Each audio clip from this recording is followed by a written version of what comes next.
Israel America రెండు ఒకటే. ఇప్పుడు నేను ఈ రెండు క్రూరముఖాల గురించి మాట్లాడతా. ప్రకటన 13లో నీటిలో నుండి వచ్చిన క్రూరముఖం, రెండవది భూమిలో నుండి వచ్చిన క్రూరముఖం. ఏమాన్? ఆ మొదటి క్రూరముఖమే రోమై ఉన్నది, పోప్ రోమై ఉన్నది. రెండవ క్రూరముఖమే అమెరికా దేశమై ఉన్నది. ఆమేనంటారా? ఇప్పుడు దాన్ని మనం చూడబోతున్నాం. ఇప్పుడు ఇజ్రాయెల్తో అమెరికాను పోల్చబోతున్నాం మనం. ఎందుకంటే ఇప్పుడు మనకు క్యాథలిక్ ప్రెసిడెంట్లు వచ్చారు. ఒకటి ఏలియా ఉన్నప్పుడు వచ్చాడు. అమెరికా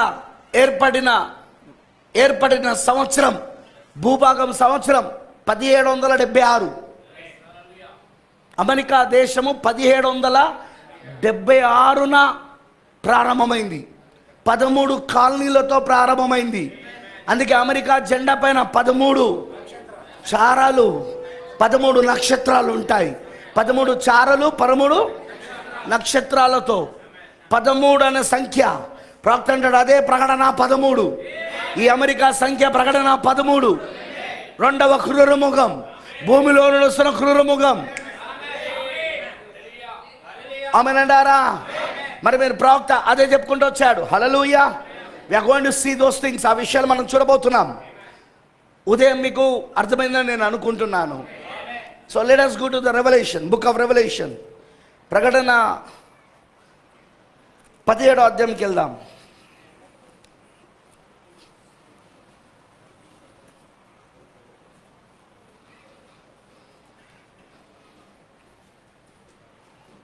ప్రస్తుత కాలంలో రేపు జరుగుతున్న ప్రవచనాలు ఇవన్నీ మర్చిపోకండి. ఏలియా ఎలీషా కాలములలో జరుగుతున్న సంఘటనలు, నెరవేర్పు ప్రవచనాలు. You have to see in the light of the message of the hour. ఈ గడి యొక్క వర్తమానపు వెలుగులో వీటిని మనం చూడాలా. ఆమేన్. ఇక్కడ ఇద్దరు స్త్రీల గురించి ఉన్నది. నేను మాట్లాడబోతున్న జాగ్రత్తగా వినండి. ప్రకటన 17. ఆ 7 పాత్రలను పట్టుకున్న 7 దేవదూతలు కాదు, దూతలు. మీకు తెలుసు కదా, 7 సంఘకాలాల దూతలే 7 ముద్రల దూతలు, 7 ఉరుములు పలికిన దూతలు. 7 సంఘకాలాల దూతలే 7 ఉరుములు పలికిన దూతలు. ఆ 7 స్వరాలు ఎవరంటే ఆ 7 సంఘాల దూతలు. ఆ 7 ఉరుములలోని 7 స్వరాలు 7 సంఘకాలలో ఉన్న దూతలు. ఇప్పుడు వాళ్ళే 7 పాత్రలు పెట్టుకున్న దూతలు, దేవదూతలు కాదు. బూరలు ఊదింది దేవదూతలు, బూరలు ఊదింది దేవదూతలు. కానీ పాత్రలు కొమ్మనిస్తున్నది మాత్రం సంఘకాలంలో దూతలు. సో తర్జుమా తప్పి ఇక్కడ ఆ 7 పాత్రలను పట్టుకొని ఉన్న 7 దూతలలో ఒకడు వచ్చి నాతో మాట్లాడుచు ఇలాగూ చెప్పాను, నువ్వు ఇక్కడికి రమ్ము, విస్తార జల మీద కూర్చున్న మహావేశ్యకు చేయబడు తీర్పు నీకు కనపరిచేదను. పురుషులను ఎవరిని కూడా వేశ్య అని పిలువరు. అంటే ఇది ఒక స్త్రీ అయి ఉన్నది. మహావేశ్య అంటే ఇది ఒక స్త్రీ. ఇది మరి బైబిల్లో ఎప్పుడు స్త్రీ కూడా ఒక సంఘానికి సాదృశ్యం. స్త్రీ ఒక దేశానికి, ఒక సంఘానికి సాదృశ్యం. ఎంతమంది తెలుసు దేశం కూడా స్త్రీ అయి ఉన్నదని? తెలుసా మీకు ఆ విషయం? స్త్రీ ఒక దేశము, ఒక సంఘము, రెండిటికి సాదృశ్యం. భూరాజులు వేశ్యతో వ్యభిచరించిరి, భూనివాసులు ఆమె వ్యభిచారపు మధ్యంలో మత్తులేరి, అప్పుడతడు ఆత్మవశుడైన నన్ను ఈ స్త్రీని చూపించడానికి, ఈ మహావేశం చూపించడానికి ఆత్మ ఈయనను అరణ్యంలోనికి తీసుకెళ్ళింది. అరణ్యమునకు కొనిపోగా దేవదూషణ నామములతో నిండుకొని 7 తలలను 10 కొమ్మలను గల ఎర్రని మృగము మీద కూర్చుండిన ఒక స్త్రీని చూచితిని. ఆ స్త్రీ ఏందట? ధూమ్ర. ఏంటిది ఇది? Purple and scarlet. Purple and scarlet. చాలామంది ఏమన్నారో తెలుసా? ఇంటర్మేషన్లో ఉన్న వాళ్ళు, మొన్న వైస్ ప్రెసిడెంట్గా, అమెరికా దేశానికి వైస్ ప్రెసిడెంట్గా ఎన్నిక చేయబడిన కమలా హ్యారిస్, ఆమె సేమ్ ఇదే డ్రెస్ వేసుకుంది, scarlet, purple dress, purple scarlet. దాన్నే ధూమ్ర రక్త వర్ణపు వస్త్రం అంటారు. యాక్చువల్గా అది వాటికన్ యొక్క అఫీషియల్ కలర్. అది వాటికన్ అంటే తెలుసు కదా, పోప్ రోమ్ యొక్క పోప్ పట్టణము రోమ్ ఉందిగా, రోమ్లో ఉన్న వాటికన్ పట్టణం. ఆ వాటికన్ యొక్క అఫీషియల్ కలర్ అది, అధికారపూర్వకమైన రంగు అన్నమాట. ఇప్పుడు ఆమె ఆ రంగును కలిగిన డ్రెస్ వేసుకున్నది ఆమె. కానీ కమలా హ్యారిస్ కాదు, ఈ స్త్రీ కమలా హ్యారిస్ కాదు. కొంతమంది చెప్పినట్టుగా, సంఘ శాఖలు చెప్పినట్టుగా, సంస్థలు చెప్పినట్టుగా, మరియు ఈ మెసేజ్లో ఉన్న పాస్టర్ కూడా చెప్పినట్టుగా. ఎందుకంటే ఈ స్త్రీ ఎవరో మీరు కింద చూస్తారు ఇప్పుడు. ఎందుకంటే ఈ స్త్రీ కమలా హ్యారిస్ ఆమె వ్యభిచారం చేయలేదు. ఆమె భూరాజులు ఆమెతో వ్యభిచరించిరి, భూనివాసులు ఆమె వ్యభిచారపు మధ్యములో. ఈ కమలా హ్యారిస్ ఏమి అందరు భూరాజులతో వ్యభిచారం చేయలేదు, భూనివాసులందరితో ఈమె వ్యభిచార మధ్యలో, ఆమె వ్యభిచార మధ్యంలో మత్తులు కాలేదు. It's not Kamala Harris. American vice president Kamala Harris కాదు. రాంగ్ ఇంటర్ప్రిటేషన్స్, తప్పుడు అర్థాలు చెప్పడం వర్తమానంలో. సంఘశాఖడు అంటే అట్లాంటివి నమ్ముతాడు, కానీ వర్తమానంలోకి ఏమైంది? ప్రవక్త క్లియర్గా చెప్పాడుగా ఆమె ఎవరో చెప్పలేదా మహావేశాన్ని వర్తమానంలో? అయ్యయ్యో, చదవలేదా మీరు మహావేశాన్ని మరి వర్తమానంలో? ఒక్కొక్క వచనం వివరించాడు 17వ అధ్యాయాన్ని. ఆమె ఎవరో చెప్పాడు ఆయన, చెప్పలేదా? ఆమె కూర్చొని ఉన్న పట్టణం ఏదో చెప్పాడు, ఆ పట్టణంలో ఆమె ఏలుతున్నదన్న సంగతి చెప్పాడు. అదే రోమన్ క్యాథలిక్ అయి ఉన్నది, కమలా హ్యారిస్ కాదు. ఇప్పుడున్న America vice president Kamala Harris కాదు. లేకపోతే రాబోయే దినాలలో ఒక స్త్రీ ప్రెసిడెంట్ అవుతుంది, అది కూడా కాదు. ఈమె ఎవరు అంటే ఒక వేశ్య. కమలా హ్యారిస్ వేశ్య కాదు. కమలా హ్యారిస్తో భూరాజులందరూ వ్యభిచరించలేదు. No sir, wrong interpretations. ఎందుకంటే బైబిల్ చెప్తుంది భూరాజులు ఆమెతో వ్యభిచరించిరి, భూనివాసులు ఆమె వ్యభిచారం మధ్యములో మత్తులేరు. అప్పుడు అతడు ఆత్మవశుడు నన్ను అరణ్యం కొనిపోగా దేవదూషణ నామముతో నిండుకొని, ఈమె కూర్చున్న స్థలం చూడండి, ఈమె ఏలుతున్న స్థలం చూడండి, 7 తలలను 10 కొమ్ములు గల ఎర్రని మృగము మీద కూర్చొని ఉన్న స్త్రీని చూసి తిని. 7 తలలు 10 కొమ్ములు, ఒక మృగం ఇది, దానిపైన కూర్చున్నది ఈమె. కమలా హ్యారిస్ ఎప్పుడు కూర్చున్నది అట్లా? నో సార్, రాంగ్ ఇంటర్ప్రిటేషన్స్, తప్పుడు అర్థాలు ఇవన్నీ. ఆ స్త్రీ ధూమ్ర రక్తవర్ణము గల వస్త్రం ధరించుకొని, ఇది వాటికన్ ఒఫీషియల్ కలర్, గుర్తుపెట్టుకోనండి. వాటికన్ యొక్క ఒఫీషియల్ కలర్ అన్నమాట అది. ఇక్కడ చెప్పినట్టే అక్కడ వాటికన్లో ఉంది. సో అదెవరో కాదు, మనకు అర్థమైపోతుంది వాటికన్లో ఉన్నదంటే. అర్థమవుతుందిగా? బంగారముతోనూ రత్నములతోనూ ముత్యములతోనూ అలంకరింపబడినాయి, ఏమైనా కార్యములతోనూ తాను చేయించిన వ్యభిచార సంబంధమైన అపవిత్ర కార్యములతో నిండిన ఒక సువర్ణ పాత్రను తన చేత పట్టుకొని ఉండేను. దాని నొసట దాని పేరు ఇలాగో రాయబడి ఉండేను. బాగా వినండి, మాటలు జాగ్రత్త వినండి. కామం ఇక్కడ గమనించాలా, డైరెక్ట్గా చదువుకుంటూ వెళ్ళిపోవద్దు. కామ దగ్గర ఆగాల, పులిస్ షాప్ దగ్గర ఆగాల. చూడండి, మర్మము ఆగు, ఏంటిది అది? మిస్టరీ, మర్మము. వేశ్యలకును భూమిలోని ఏమైనా వాటికి తల్లి అయిన మహాబబులోను. కానీ బబులోని ఎలా ఉంది? మర్మము, ఇట్స్ మిస్టరీ. కానీ 7వ దూత ద్వారా ఈ మర్మం మనకు విప్పబడింది. మరి ఆ స్త్రీ పరిశుద్ధుల రక్తము చేతను, యేసు యొక్క హతసాక్షుల రక్తము చేతను. కమలా హ్యారిస్ ఎప్పుడు మత్తిల్లింది? సంఘశాఖ ఇంటర్ప్రిటేషన్స్ తీసుకోకండి, సంఘశాఖ అర్థాలు తీసుకోకండి మెసేజ్లా. ఆమె కాదు, ఈ స్త్రీ ఆమె కాదు. అర్థమవుతుందా? పర్పుల్ కలర్ వేసుకున్నంత మాత్రం ఆమె కాదు. ఆ స్త్రీ పరిశుద్ధుల రక్తము చేతను, యేసు యొక్క హతసాక్షుల రక్తము చేతను మత్తిలో నుండి చూచి తిని, నేను చూచి బహుగా ఆశ్చర్యపడగా ఆ దూత నాతో ఇట్లా, నేను నీవేలా ఆశ్చర్యపడితివి? ఈ స్త్రీని గూర్చిన మర్మమును, 7 తలలను 10 కొమ్ములను కలిగి దాని మోయుచున్న క్రూర ముఖమును గూర్చిన మర్మమును. క్రూరముఖము పైన ఉన్న స్త్రీ. 2 క్రూరముఖము పైన కూర్చొని ఉన్న స్త్రీ. క్రూరముఖమును గూర్చిన మర్మమును నేను నీకు తెలియదు. నీవు చూసిన ఆ మృగము ఉండెను కానీ ఇప్పుడు లేదు. అయితే అది అగాధ జలములో నుండి, రాంగ్ ఇంటర్ప్రిటేషన్, అది అగాధ జలము కాదు, అది అడుగులేని అగాధములో నుండి. ఇంగ్లీష్లో బాటమ్లెస్ పిట్ అని ఉంటుంది. అగాధ జలములో నుండి కాదు, బాటమ్లెస్ పిట్. తెలుగు తర్జమా తప్పు. అది అడుగులేని అగాధములో నుండి పైకి వచ్చుటను నాశనమునకు పోటుకును సిద్ధముగా ఉన్నది. భూనివాసులలో జగదుత్పత్తి మొదలుకొని జీవ గ్రంథమందు ఎవరి పేరు రాయబడలేరో వారు, ఇప్పుడు ఎవరి పేరైతే ఆ గొర్రెపిల్ల జీవ గ్రంథాలు రాయబడలేదో వారు ఏమవుతుందో చూడండి. వారు ఆ మృగము ఉండెను కానీ ఇప్పుడు లేదు.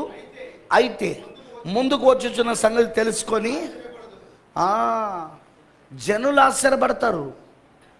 ఎవరి పేరైతే ఆ గొర్రెపిల్ల జీవ గ్రంథంలో లేదో, కానీ మనం ఆశ్చర్యపడం. మన పేరు అందులో ఉన్నది. ప్రవక్త వచ్చి ఆ మర్మం తెరిచాడు. ఎందుకో తెలుసా? ఇప్పుడు ఎవరైతే యోహానుతో మాట్లాడుతున్నాడో, మరి యోహాను ఎవరు? వధువై ఉన్నాడు. యోహాను ఎవరికి సాదృశ్యం? వధుకు సాదృశ్యం. ఇప్పుడు ఆ 7 పాత్రలు చేతి పట్టుకొని ఉన్న ఆ 7 దూతల ఒకడే మన కాలపు వర్తమానికుడిగా, మన కాలపు ప్రవక్తగా వచ్చి ఇదిగో మర్మమును తెరిచాడు. ఇప్పుడు ఆయన ఆ స్త్రీ ఉండెను, ఆ మృగము ఉండెను కానీ ఇప్పుడు లేదు. కనిక ముందు వచ్చుచున్న సంగతి తెలుసుకొని వాళ్ళు ఆశ్చర్యపడతారు. ఎవరు వాళ్ళు? ఎవరి పేరైతే అది మర్చిపోకండి. మనం ఆశ్చర్యపడం, ఎందుకంటే అది వస్తుందని మనకు తెలుసు. రష్యా కాదు, కమ్యూనిజం కాదు ప్రపంచాన్ని పరిపాలించేది, రోమనిజం. పోప్ రోమిజం ప్రపంచాన్ని, రోము వాదం ప్రపంచాన్ని, ఇజం అంటే వాదం, కమ్యూనిజం అంటే కమ్యూనిస్టు వాదం. కమ్యూనిస్టు వాదము కాదు ప్రపంచాన్ని ఏలేది, రోము వాదం ప్రపంచాన్ని ఏలేది. ఆ సంగతి మనకు ఆల్రెడీ ప్రవక్త చెప్పేశాడు. ఆ మర్మం మనకు తెరవబడింది. మనకు ఆశ్చర్యం ఏం లేదు, అది రంగంపైకి రావడం. ఆశ్చర్యపోయేది ఎవరంటే ఎవరి పేరైతే ఆ జీవగ్రంథంలో రాయబడలేదో వాళ్ళకు ఆశ్చర్యం. We are going to see so many things. మనం చాలా విషయాలు మనం ఇప్పుడు చూడబోతున్నాం. ఆమేన్. ప్రవక్త క్యాథలిక్ ప్రెసిడెంట్ గురించి ముందే ప్రవచించాడు. తప్పుడు ఓటింగ్ ద్వారా ఒక క్యాథలిక్ ప్రెసిడెంట్ వస్తాడని ప్రవక్త ఉన్న కాలంలో, ఏలియా ఉన్న కాలంలో చెప్పాడు. నిజంగానే జరిగింది. అది 1960లో, కరెక్ట్? 1960లో జరిగింది అమెరికాలో. ఎవరు? John F Kennedy, first Catholic president. మీకు దానికంటే ముందు ఏం తెలవాలంటే గుర్తుంచుకోనండి. దానికంటే ముందు మీకు తెలవాల్సింది ఏంటిదంటే అమెరికా చరిత్ర. మరి అమెరికా ఎప్పుడు ఇజ్రాయెల్తో ఎందుకు దేవుడు పోల్చాడు? పాత నిబంధనలో ఇజ్రాయెల్ని ఎందుకు అమెరికా దేశమును, యుఎస్ఏని పోల్చాడో మనకు తెలుసు కారణం. ఆమేన్. మరి మనం గమనిస్తే అమెరికా ప్రారంభించబడినప్పుడు అమెరికా ఒక మత స్వాతంత్రము కోసము ఆ దేశం ఏర్పడింది. 1776లో ఆ దేశం మొట్టమొదటిగా స్థాపించబడింది. దానిని ప్రారంభిస్తున్నప్పుడు 13 కాలనీలతో ప్రారంభమైంది. అది ఆ భూభాగాన్ని మొట్టమొదటిగా కనుగొన్నది ఎవరంటే ఐరోపా ఖండంలో ఉన్న క్రైస్తవులు. ఐరోపా ఖండంలో రోమన్ క్యాథలిక్ చాలా భయంకరంగా క్రైస్తవులను హింసించు చంపుతూ ఉంటే వాళ్ళకు స్వతంత్రంగా దేవుని ఆరాధించాలి అనే ఉద్దేశంగా రోమన్ క్యాథలిక్ని వ్యతిరేకించారు. దాన్నే మనం ప్రొటెస్టెంట్స్ అంటాం. ఇంగ్లీష్లో ప్రొటెస్టెంట్స్ అంటే అర్థము, తెలుగులో అర్థం ఏంటంటే వ్యతిరేకించువారు. ప్రొటెస్టెంట్స్, వన్ హూ ప్రొటెస్ట్, వ్యతిరేకించే వాళ్ళను ప్రొటెస్టెంట్స్ అంటారు. వీళ్ళు ఎవరిని వ్యతిరేకించారు? రోమన్ క్యాథలిక్ సిస్టమ్ని, రోమన్ క్యాథలిక్ యొక్క ఈ యొక్క వ్యవస్థను వాళ్ళు వ్యతిరేకించారు. ఎందుకంటే వీళ్ళకు మత స్వాతంత్రం కావాలి, దేవుణ్ణి ఆరాధించుటకు స్వతంత్రత కావాలి. కానీ ఆ స్వతంత్రత రోమన్ క్యాథలిక్ ఇస్తలేదు. వారికి అడ్డొచ్చిన వాళ్ళను, వారి సిద్ధాంతాలకు వ్యతిరేకంగా వెళ్తున్న వాళ్ళను అతి ఘోరంగా చంపుతూ ఉన్నది, అతి దారుణంగా చంపుతున్నది. చీకటి యుగములలో మనం చూస్తే 68 మిలియన్ల క్రైస్తవులను చంపింది రోమన్ క్యాథలిక్. ఎంతమందిని? అందుకే పరిశుద్ధుల రక్తముతో, యేసుక్రీస్తు హతసాక్షులతో అది మత్తిల్లు ఉండేదని చెప్పబడింది. ఎందుకంటే యేసుక్రీస్తు యొక్క శిష్యులను చంపింది కూడా, చివరికి యేసుక్రీస్తుని చంపింది కూడా ఇదే. కాకపోతే పోపు రోముగా కాకముందు అది అన్య రోముగా ఉన్నప్పుడు చేసింది ఆ పని. యేసుక్రీస్తుని సిలువేసింది అన్య రోములేగా కాదా? ఎవరు శిక్ష వేశారు? రోమేనా? యేసుక్రీస్తు సిలువ శిక్ష క్యాపిటల్ పనిష్మెంట్, కేంద్ర కారాగార శిక్ష, రాష్ట్ర కారాగార శిక్ష కాదు, కేంద్రం ఎవరప్పుడు? అయ్యో, రోమ్ కాదా? అన్య రోమ్ కాదా? కైసర్ ఎవరు? చక్రవర్తి కైసర్ ఎవరు? రోమ్ చక్రవర్తి కాదా? హేరోద్ ఎవరు? రోముకు సంబంధించిన రాజు కాదా? అప్పుడు ఇజ్రాయెల్ ఎవరి చేతిలో పరిపాలించబడుతున్నది? అన్య రోము చేత కాదా? చెప్పండి నాకు. అక్కడున్న ఎవరు? పిలాత్ ఎవరు? రోమియుడు కాదా? వినబడతలేదు నాకు. యూదులు యేసుక్రీస్తును కేంద్రకార శిక్ష కోసము రోమ్కు అప్పచెప్తే రోమ్ ఆయనను శిక్ష వేసింది. క్యాపిటల్ పనిష్మెంట్, కేంద్రకార శిక్ష. ఇప్పుడు మనకి ఎలాగైతే కేంద్రకార శిక్ష ఉరి శిక్షనో అప్పుడు సిలువ శిక్ష. అర్థమైందా?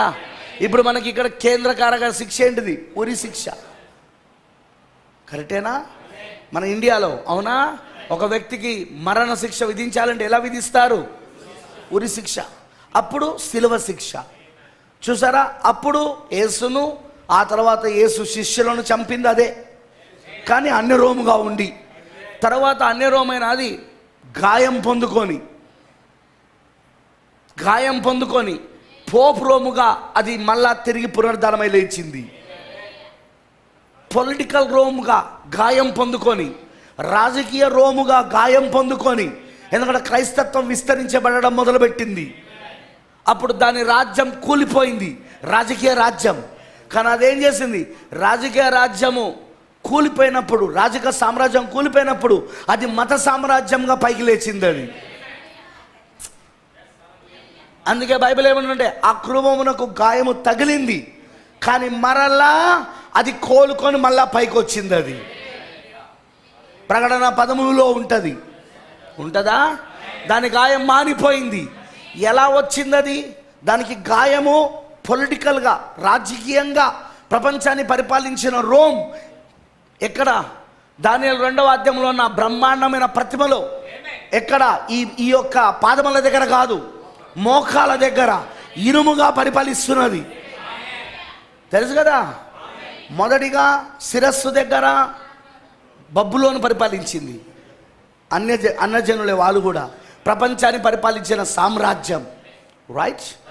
తర్వాత భుజముల దగ్గర, 2 చేతులు భుజముల దగ్గర అదే వెండి, మాదీయులు, పారసీకులు.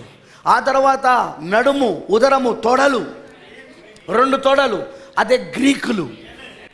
అలెగ్జాండర్ ద గ్రేట్, గొప్పవాడైన అలెగ్జాండర్ ఆధ్వర్యంలో గ్రీకులు పరిపాలించారు ఇత్తడి. కానీ మోకాల దగ్గరకు వచ్చినప్పుడు 2 మోకాలు ఇనుము, అదే అన్య రోమై ఉన్నది. యేసు మొదటి రాకడ వచ్చేసరికి అన్య రోము కాలం. అది ప్రపంచం అన్య రోము చేత పరిపాలించబడుతున్నది.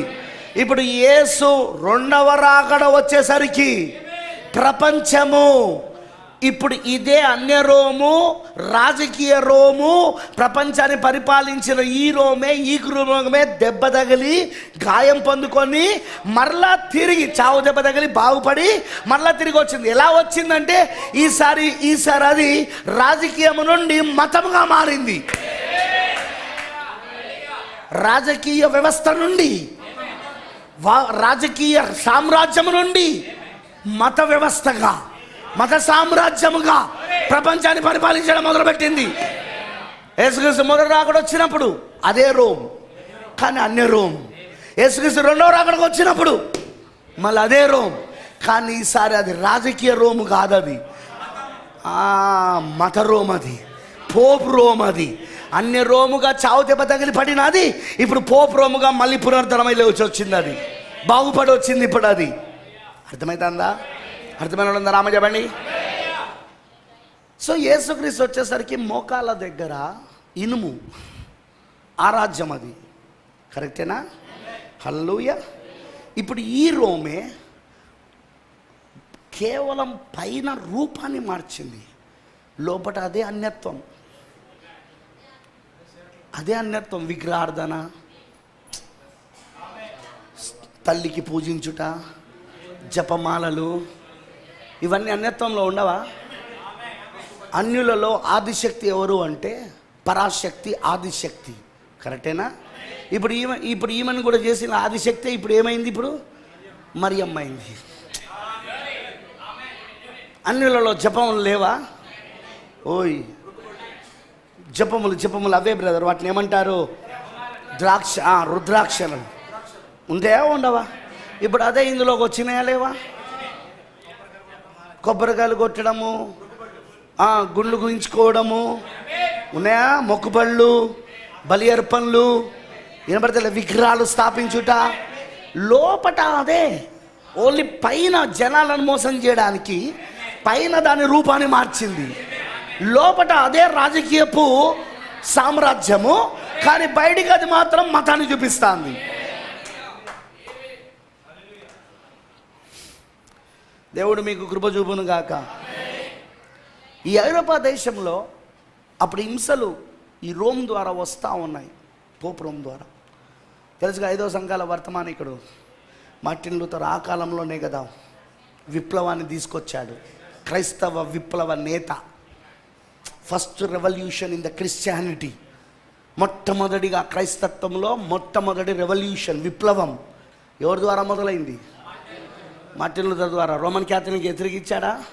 99 తప్పులను ఎత్తి చూపించి, వాళ్ళు నమ్మే సిద్ధాంతాలు 99 తప్పులని వాక్య ప్రకారంగా ఎత్తి చూపించి, రోమన్ క్యాథలిక్ సంఘం యొక్క ఆ ప్రధాన ద్వారానికి దాని మేకలతో కొట్టి, చేతిలో ఆ ప్రభురాత్రి భోజనం బిల్లను పట్టుకొని, ఆ చిన్న రొట్టె ముక్క బిల్ల, అది సూర్యుని ఆకారంలో ఉంటుంది, అది దాన్ని పట్టుకొని ఇది ఏంటిదంటే ప్రభు శరీరం అంటే ఆయన నేలకి కొట్టి, అది ప్రభు శరీరం కాదనని విప్లవ నేత, క్రైస్తవ విప్లవ నేత, వాక్యం కోసం విప్లవ నేత. చాలామంది మనల్ని ఏమంటారో తెలుసా? ఇప్పుడు లోకము మనం అందరం విప్లవకారులా కనబడతాం, సంఘ శాఖలకు, సంస్థాగత సంఘాలకు. అందుకే మనము నెక్స్ట్ టార్గెట్ ఏం కాబోతున్నామంటే మనల్ని టెర్రరిస్టులుగా వాళ్ళు ప్రకటించబోతున్నారు. బిన్ లాడెన్ అయిపోయింది, సద్దాం హుసేన్ అయిపోయింది, గడాఫీ అయిపోయింది, ఇవన్నీ అమెరికా దేశం ప్రకటించిన టెర్రరిస్టులు. కానీ ఇప్పుడు నెక్స్ట్ ఎవరో తెలుసా? మనమే. కానీ మనం అయిపోం, వాళ్ళ గన్నులు మన పైన పెట్టే లోపట్టి మనం ప్రపంచములను దాటుకొని వెళ్ళిపోబోతున్నాం మనం. మీకు అర్థమైందా? వాళ్ళు గడాఫీని, క్యూబాలో గడాఫీని చంపినట్టు ఈజీగా మనల్ని చంపలేరు. సద్దాం హుసేన్ పట్టుకొని చంపినంత ఈజీగా మనల్ని చంపలేరు. బిన్ లాడెన్ని చంపినంత ఈజీగా మనల్ని చంపలేరు.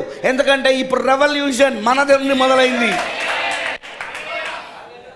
అప్పుడు పోప్ రోము 15వ శతాబ్దంలో, అది 5వ సంఘ కాలంలో, అదిగో మార్టిన్ లూథర్ విప్లవాన్ని తీసుకొచ్చినప్పుడు ఏంటి విప్లవం? వాక్యమును ఎత్తుకొని చూపించడమే విప్లవం. పోప్ రోమ్ యొక్క సిస్టమ్ తప్పని, పోప్ రోమ్ యొక్క క్యాథలిక్ సిస్టమ్ తప్పని, ఆ వ్యవస్థ తప్పని వాక్యానుసారంగా ఆయన మాట్లాడడమే విప్లవమైంది. జనంలో విప్లవాన్ని తీసుకొచ్చింది, వ్యతిరేకతను తీసుకొచ్చింది. అందుకే అప్పటి నుండి క్యాథలిక్లు పెట్టిన పేరు ఇది, ప్రొటెస్టెంట్స్, వ్యతిరేకించువారు. వాళ్ళు పెట్టారు మనకు, వాళ్ళని వ్యతిరేకించినందుకు. ప్రొటెస్టెంట్ అనే పేరు ఎట్లా వచ్చిందో తెలుసా? ఏమైనా ఎక్కుతాందా? క్యాథలిక్ అంటే పరిశుద్ధుడు. క్యాథలిక్ అనే పేరు ఎలా వచ్చిందంటే పరిశుద్ధుడు. రోమాలో ఉన్న పరిశుద్ధుడు, రోమన్ క్యాథలిక్. కానీ ప్రొటెస్టెంట్స్ అనే పేరు ఎక్కడొచ్చింది?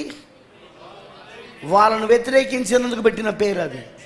ఎందుకంటే ప్రొటెస్టెంట్స్ అంటే వ్యతిరేకించేవారు. 1700 సంవత్సరంలో ఐరోపా దేశంలో వారికి అడ్డొచ్చిన వాళ్ళందరినీ చంపడం మొదలుపెట్టారు.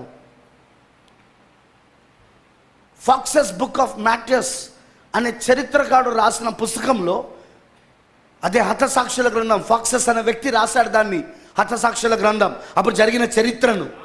ఆయన రాసిన ప్రకారం 68 మిలియన్ల క్రైస్తవులను చంపేసింది. లక్షలలో చెప్పాలన్నా 1 మిలియన్ 10 లక్షలు.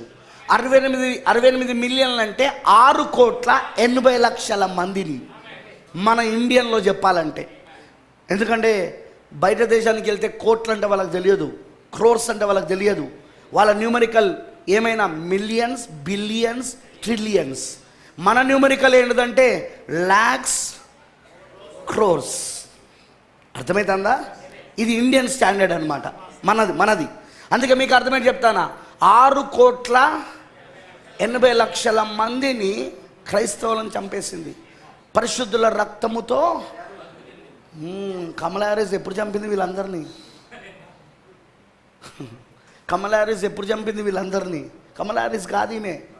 ఇప్పుడున్న అమెరికా USA వైస్ ప్రెసిడెంట్ కాదు ఈమె. హల్లెలూయా, అర్థమైందా? అందుకే ఆమెను గురించి మర్మము అని రాయబడి ఉంది. మిస్టరీ. వేశ్యలకును ఏమైనా వాటిని చేయువారికి ఆమె తల్లి అయిన ఉన్నది, బబులోనై ఉన్నది ఆమె. ప్రైజ్ ది లార్డ్, హల్లెలూయా. ఇప్పుడు జాగ్రత్తగా వినండి. ఆ హింసలో కొంతమంది ఐరోపా దేశంలో నుండి రోమన్ క్యాథలిక్ హింసలను భరించలేక మత స్వతంత్రాన్ని వెతుకుతూ స్వాతంత్రంగా వాక్య ప్రకారంగా దేవుని ఆరాధించాలి అని క్యాథలిక్ని ఎదిరించి వచ్చినప్పుడు వాళ్ళని ప్రొటెస్టెంట్స్ అంటారు. ఆ ప్రొటెస్టెంట్స్ ఇప్పుడున్న ఒకప్పుడు అక్కడ ఎర్ర ఇండియన్లు ఉండేవాళ్ళు ఆ భూభాగంలో.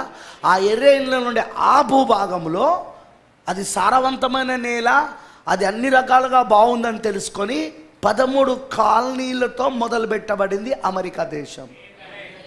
అందుకే అమెరికా ఫ్లాగ్లో, జెండాలో 13 నక్షత్రాలు, 13 చారలు. 13 అనేది దాని సంఖ్య అన్నాడు ప్రవక్త. అది 13తో మొదలైంది అన్నాడు.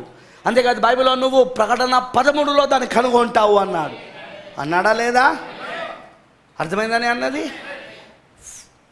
ఎప్పుడు స్టార్ట్ అయింది అమెరికా అంటే 1774లో 1774 అమెరికా స్థాపించబడింది. ఎక్కడి నుండి వచ్చారో దాన్ని స్థాపించడానికంటే ఐరోపా దేశం నుండి, ఐరోపా ఖండం నుండి. ఎవరు వీళ్ళంటే క్యాథలిక్స్ కాదు, ప్రొటెస్టెంట్స్, క్యాథలిక్ని ఎదిరించిన వాళ్ళు. ఎందుకు వచ్చారంటే మత స్వతంత్రత, స్వేచ్ఛగా దేవుని ఆరాధించాలి. వీళ్ళలాగా నిర్బంధముతో కాదు. వీళ్ళ సిస్టమ్ ప్రకారంగా ఆరాధించకపోతే చంపేస్తున్నారు, వీళ్ళ వ్యవస్థ ప్రకారంగా ఆరాధించకపోతే చంపేస్తున్నారు. అందుకే స్వేచ్ఛ ఆరాధన కోసం, వాక్యాంశమైన ఆరాధన కోసం క్యాథలిక్ని ఎదిరించి వచ్చినందుకు వాళ్ళకి ప్రొటెస్టెంట్లు అనే పేరు పెట్టారు. వాళ్ళు వచ్చి అమెరికా దేశాన్ని స్థాపించినప్పుడు 1776లో అది అధికారపూర్వకంగా అమెరికా దేశం ప్రారంభమైంది. 1774లో అక్కడికి వచ్చారు. 1776లో అధికారపూర్వకంగా 13 కాలనీలతో ప్రారంభమైంది. వింటున్నారా? 13 సంఖ్య, 13 కాలనీలతో. అప్పటి నుండి ఆ దేశము ప్రొటెస్టెంట్ ప్రెసిడెంట్ల చేతనే పరిపాలించబడింది. ఇజ్రాయెల్ ఏర్పడడానికి కారణం, ఇజ్రాయెల్ దేశం చరిత్రకి వెళ్తే బైబిల్లా మత స్వేచ్ఛ, స్వతంత్రంగా దేవుని ఆరాధించుట, స్వేచ్ఛగా దేవుని ఆరాధించడానికే దేవుడు తను ఎన్నుకున్న ప్రజలను ఆ భూభాగంలోకి తీసుకొచ్చి, ఆ వాగ్దాన దేశంలో తీసుకొచ్చి అక్కడ వాళ్ళని దేశంగా ఏర్పరచాడు ఆయన. చదవండ్రా చరిత్ర. స్వేచ్ఛగా ఆరాధించడానికి, స్వతంత్రంగా ఆరాధించడానికి వాక్యమును వాళ్ళ దేశ చట్టాలుగా చేసుకున్నారు, ధర్మశాస్త్రాన్ని దేశ చట్టాలుగా చేసుకున్నారు. అలానే క్రైస్తవ చట్టాలు, బైబిల్లోన క్రైస్తవ చట్టాలన్నీ అమెరికా దేశము తన చట్టాలుగా చేసుకున్నది. ఆ అమెరికా భూభాగంలో ఎవరైతే జీవిస్తారో వాళ్ళు క్రైస్తవ చట్టాలను ఫాలో కావాలా, బైబిల్ ఉన్న చట్టాలను ఫాలో కావాలా వాళ్ళు. ఆమేన్. రోమన్ క్యాథలిక్ అలా కాదు, వాళ్ళకు సొంత చట్టాలు ఉంటాయి. వాళ్ళు పెట్టిన చట్టాలు ఫాలో కావాలా వాళ్ళు. రోమన్ క్యాథలిక్ సిస్టమ్ పెట్టిన చట్టాలు ఫాలో కావాలా వాళ్ళు. వింటున్నారా? కానీ ఇక్కడ అమెరికా అలా కాదు, ఇజ్రాయెల్ లాగా దేవుని వాక్యమే వాళ్ళకు చట్టం. ఆ మత స్వతంత్రతతో, ఆ స్వేచ్ఛ ఆరాధనతో అక్కడ వాళ్ళు ప్రొటెస్టెంట్లుగా వచ్చి వాళ్ళ ఆరాధన మొదలుపెట్టి అక్కడ వాళ్ళు జీవించడం మొదలుపెట్టారు, దేశంగా ఏర్పడడం మొదలుపెట్టారు. 13 కాలనీలతో ప్రారంభమయ్యారు. ప్రతిభానమంటాడు 1776 మొదలుకొని ఇప్పుడు 1960 వరకు ఏ ఒక్క ప్రెసిడెంట్ కూడా, మీరు కావాలంటే యూట్యూబ్లో ఉన్నది అమెరికా ప్రెసిడెంట్స్ అని మీరు కనుక టైప్ చేస్తే యూట్యూబ్లో మీకు మొత్తం ఇప్పటివరకు అమెరికాను పరిపాలించిన ప్రెసిడెంట్ల లిస్టు, అతని పుట్టుపూర్వతాలు అన్నీ అందులో ఉన్నాయి. ఎప్పుడు పుట్టాడు, ఎప్పుడు పెరిగాడు, ఎప్పుడు ప్రెసిడెంట్ అయ్యాడు, ఎన్ని సంవత్సరాలు పరిపాలించాడు, అవన్నీ ఉన్నాయన్నమాట. నా దగ్గర ఉంది ఆ వీడియో, నేను డౌన్లోడ్ చేసి పెట్టుకున్నా. ప్రవక్త అంటాడు ఇప్పటి వరకు క్యాథలిక్ ప్రెసిడెంట్ అమెరికా దేశానికి కాలేదు. ఇప్పటి వరకు ప్రొటెస్టెంట్ ప్రెసిడెంటే, అధ్యక్షుడే. మనం ఇక్కడ ప్రైమ్ మినిస్టర్ అంటాం, ప్రధానమంత్రి, అక్కడ అధ్యక్షుడే అయ్యాడన్నాడు. కానీ ప్రవక్త చెప్పాడు ప్రవచనం, ఒక క్యాథలిక్ ప్రెసిడెంట్ రాబోతున్నాడని. హల్లెలూయా. ఒక తప్పుడు ఎన్నిక ద్వారా, స్త్రీలకు ఓట్ల హక్కు ఇవ్వడం ద్వారా వాళ్ళు ఒక తప్పుడు ప్రెసిడెంట్ని ఎన్నుకుంటారన్నాడు. అది అతను క్యాథలిక్ అయి ఉంటాడన్నాడు. సరిగ్గా అది 1959 నవంబర్లో, వాళ్ళకి ఎప్పుడు కూడా నవంబర్లో జరుగుతాయి, 5 సంవత్సరాలకు ఒకసారి నవంబర్లో జరుగుతాయి వాళ్ళకు. కరెక్ట్గా 1959 నవంబర్లో ఆ ఎలక్షన్స్ పెట్టబడినప్పుడు అదిగో ఫస్ట్ టైం అమెరికా చరిత్రలో 1776 నుండి ఇప్పటి వరకు అమెరికా చరిత్రలో 1960 వరకు అమెరికా చరిత్రలో ప్రొటెస్టెంట్కు సంబంధించిన వాళ్ళే ప్రెసిడెంట్లు అవుతూ వచ్చారు. కానీ ఫస్ట్ టైం క్యాథలిక్ నుండి ఇప్పుడు ఒక ప్రెసిడెంట్ అయ్యాడు, అతనే జాన్ ఎఫ్ కెనడీ. వింటున్నారా? ప్రవక్త అంటాడు అదిగో ఇప్పుడు యెజబెలు మతమునకు సంబంధించిన ఒక వ్యక్తి, ఏ మత స్వతంత్రత కోసము మనం ఆ యెజబెల్ని ఎదిరించి వచ్చామో, ఏ స్వేచ్ఛారాధన కోసము మనము దాన్ని ఎదిరించి వచ్చామో, ఈ దేశానికి ఐరోపా ఖండాన్ని వదిలిపెట్టి ఇక్కడికి వచ్చామో, ఈ పశ్చిమంకు, ఆ స్వతంత్రత అంతా ఇప్పుడు పోయింది. ఇక అమెరికా నాశనం అవడం మొదలైంది. ఎందుకంటే వైట్ హౌస్లోనికి ఇప్పుడు యెజబెల్ స్త్రీ ప్రవేశించింది. హల్లెలూయా. అర్థమవుతుందా? ఆహాబు యెజబెలుల వివాహం జరిగింది. ఇప్పుడు ఆహాబు ఎవరంటే అమెరికా, యెజబెల్ ఎవరంటే రోమన్ క్యాథలిక్. ఇప్పుడు వైట్ హౌస్లోకి ప్రవేశించింది. ఇప్పుడు అదిగో ఏలియా రంగం పైన ఉన్నాడు. పట్టుకున్నారా మీరు? ప్రవక్త అంటాడు ఇప్పుడు ఎలాగైతే ఒక రోమన్ క్యాథలిక్ ప్రెసిడెంట్ అయ్యాడో ఈ దేశానికి, మరొక ప్రెసిడెంట్ మళ్ళీ రోమన్ క్యాథలిక్ నుండి కాబోతున్నాడు. 1776 నుండి 1960 వరకు ప్రొటెస్టెంట్ ప్రెసిడెంట్లే పరిపాలించారు అమెరికాని. కానీ ఫస్ట్ టైం క్యాథలిక్ ప్రెసిడెంట్ ఎన్నుకోబడి పరిపాలించాడు. మళ్ళీ 1960 నుండి 2020 మొన్న ఎలక్షన్స్ వరకు మళ్ళీ అందరూ ప్రొటెస్టెంట్ సంబంధించిన ప్రెసిడెంట్లే. కానీ ఇప్పుడున్న బైడెన్ మాత్రం రెండవ క్యాథలిక్ ప్రెసిడెంట్, రెండవ. ప్రొఫెట్ ఆల్రెడీ చెప్పాడు మనకెలా మొదటి క్యాథలిక్ ప్రెసిడెంట్ను మనం కలుగున్నామో నిశ్చయంగా మళ్ళీ మనం రెండవది కూడా కలుగుండబోతున్నాము.